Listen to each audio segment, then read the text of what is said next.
So this video, we're going to leverage a tagging policy to track some of our printers and any information that's being sent to them using some settings within the printer and some settings within PPME. So if I see here, I have where I can create tags for um, my printers. But what I want to do is I want it to be auto generated. So what I need to do is enable my tagging policy. So if I see here, tagging policy enabled, hit save, it's going to take me back to my home screen. So we're going to go back to printers. And from here, now you see we have tagging. So there's two settings you can take advantage of on a printer. That's a setting that is used to identify. And so what we're going to use is P1 and P2. So with P1, we're going to say I want my ZD420. Actually, we'll change this to a 620. We're going to use it on the 620. And then we're going to say the date that I push this down. So we'll use these two as our um, rules. And so if we go here, we hit tagging policies. And you see I have one tagging policy here. And so we're going to, let's just say, we'll take a look at it.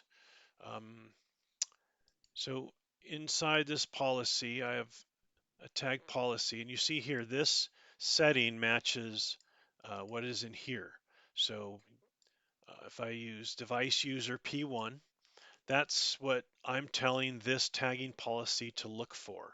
It's an SGD setting, and that's the one I'm looking for. So if I say next, I'm going to say my tag description is ED620 profile, and we're going to say version 1.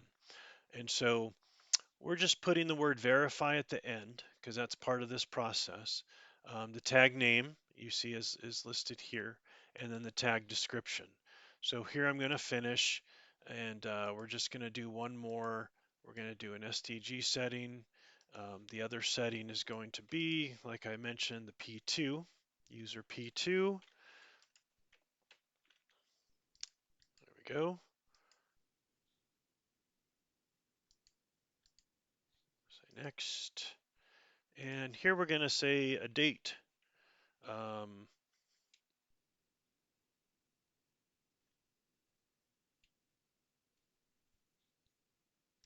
So if we put in date there, we're going to say our suffix. We want it verified.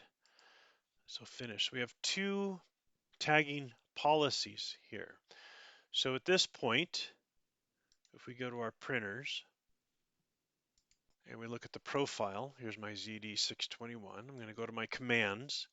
So in here, I'm going to place basically these two things. So when I send down this profile, I know it's this profile. If I change the profile, I can say version 2. I can change the date, so we'll hit apply. And so that's set there. We're going to send it to my printer. I can send it to one printer. I can send it to all my printers.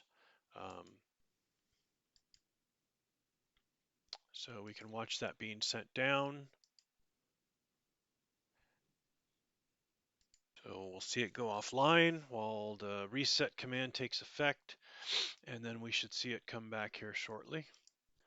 And after a few seconds, maybe almost a minute, it'll come back up online. PPME will retrieve the settings.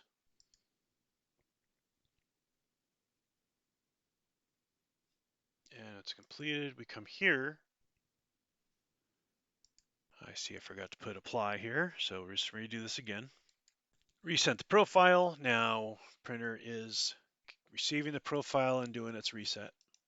So now that it's come back up, I can see I have a date here of when I sent this down. I have the version that I sent to this device. So if we make a change within, let's say I'm sending this to a new set of printers, I can go in the profile